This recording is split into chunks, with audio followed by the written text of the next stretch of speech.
नमस्कार, आप देख रहे हैं नेशन न्यूज़ और मैं हूं मोहम्मद शबाब। हमारे साथ जीतन मांझी जी मौजूद हैं। विधानसभा चुनाव एक बगल में और विधानसभा चुनाव के बीच में इस तरीके का कुछ मुठभेड़ होना, कुछ आपसी रंजिश होना कहीं ना कहीं कुछ ना कुछ दर्शा रहा है। आज इसीलिए बात करने के लिए हमारे साथ जीतन मांझी जी मौजूद है। पहले सर बहुत बहुत शुक्रिया सर नेशन न्यूज़ में आपका।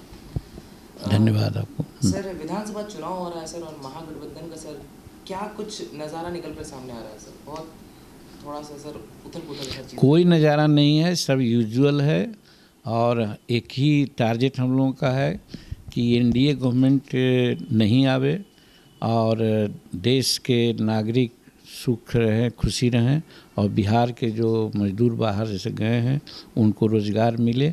और इसके लिए परिवर्तन की ज़रूरत होती है, उस परिवर्तन में हम लोग मिल करके लड़ेंगे। इसके लिए कवायद चल रही है और वैसे कोई राजनीति नहीं है। सर तेजस्वी जी का भी सर पीसी हुआ था सर, आपने भी सर पीसी किया था सर, सेम मुद्दा सेम था सर, सब्जेक्ट सेम था सर। फिर महागठबंधन जब एक है सर तो पीसी सर दो करने की क्या सर? नहीं, देखिए वो राजनीतिक बात नहीं है। इसको अगर राजनीति में लोग राजनीति के रूप में अगर इसको लोग लेते हैं तो उचित बात नहीं है। शेड्यूल कास्ट का जहाँ तक सवाल है और शेड्यूल ट्राइब्स का जहाँ तक सवाल है, 73 वर्ष आज़ादी के हो गए, उसके स्थितियों में कंडीशन में परिवर्तन ज़्यादा नहीं हुआ है और उसको जो संविधान के तहत कुछ अधिकार मिलना चाहिए अभी अधिकार मिलने से रहा।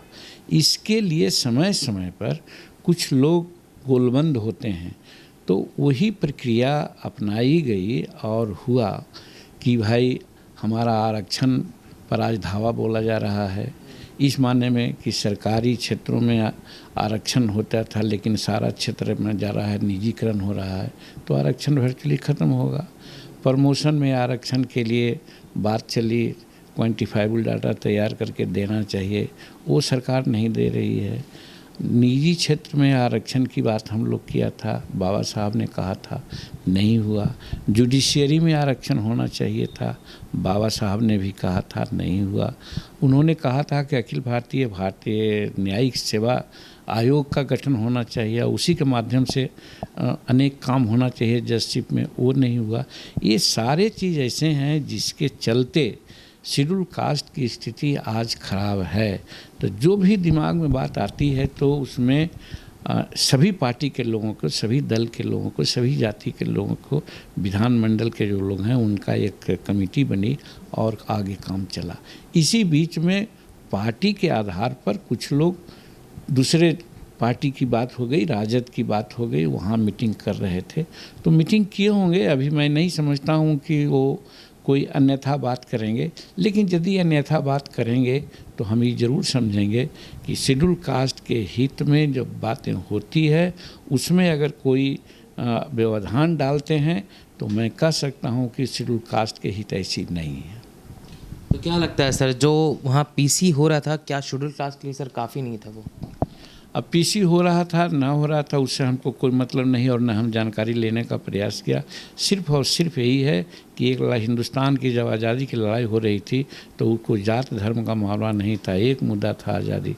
आज शेड्यूल कास्ट के सामने में आरक्षण एक बहुत बड़ा मुद्दा है और आरक्षण अगर उसका बरकरार रहा, ठीक ढंग से मिला तो उसका विकास होगा, और नहीं तो 73 वर्ष में अभी जो स्थिति शेड्यूल कास्ट की है वही स्थिति अगले 73 साल में होगी।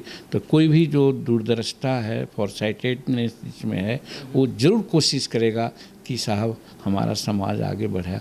और इसमें अगर कोई किसी कारण से डिवाइड एंड रूल की बात अगर कोई करेगा तो उस समाज का वो हित ऐसी नहीं है। ये बात हम लोग आगे भी कहते रहेंगे, समाज में भी ले जाएंगे और यही आधार पर हमने अपील जारी किया है सभी विधायकों से कि भाई जात पात और पार्टी को से ऊपर उठ करके समाज की बात की ओर एक हो, गुलबंद हो और ये लड़ाई को आगे बढ़ाओ। 7 तारीख को सर हमेशा डिजिटल रैली करने जा रहे हैं सर, क्या लगता है सर डिजिटल रैली सर इस कोविड के दौर में, जहां कोविड के लगातार पेशेंट्स पटना में निकल आ रहे हैं, बिहार में लगातार पेशेंट्स आ रहे हैं, उस टाइम में सर इस तरीके सर डिजिटल रैली? देखिए, हम लोग का देहात के आदमी हैं, देहात के आदमी में एक प्रोवर्ब्स है कि बबूल के पेड़ तर अगर आम मिल जाए तो आम के पेड़ तर लोग नहीं जाते हैं। ये जो वर्तमान सरकार है, भावना फैला करके, दुष्प्रचार करके, पैसा खर्च करके आज सरकार बनाई हुई है। तो आज इस समय में जब गरीबों के लाभ होने की बात है, देने की बात है, उनको रोजगार देने की बात है, वहाँ पर वो बात न कर करके अपनी बात वो करने आ रहे हैं जिसमें करोड़ों करोड़ रुपया खर्च होने की बात है और खर्च कर रहे हैं। तो उनका काम है, वो ऐसा ही करके आज तक सत्ता में वो आए हैं, तो वही वो कर रहे हैं, उनका नेचर है। हम लोगों को सतर्क होना चाहिए, गरीब लोगों को सतर्क होना चाहिए, जो अति पिछड़ा हैं, माइनॉरिटी के लोग हैं, जिन पर आज अत्याचार हो रहा है, उनको गोलबंद होने की आवश्यकता है।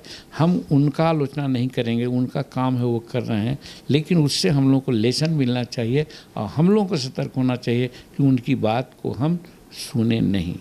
तो ये हमारे साथ जीतन मांझी जी मौजूद थे। काफ़ी जो इलेक्शन का दौर है, इलेक्शन के दौर में क्या कुछ उलटफेर हो रहा है, क्या कुछ गतिविधियां हो रही हैं, इस सारे सिलसिले में हमारे साथ जीतन मांझी मौजूद थे। बातचीत करते हैं। अब देखने में दिलचस्प होगा कि आने वाला विधानसभा इलेक्शन और 7 तारीख की जो डिजिटल रैली वो क्या कुछ नया लेकर आती है। धन्यवाद।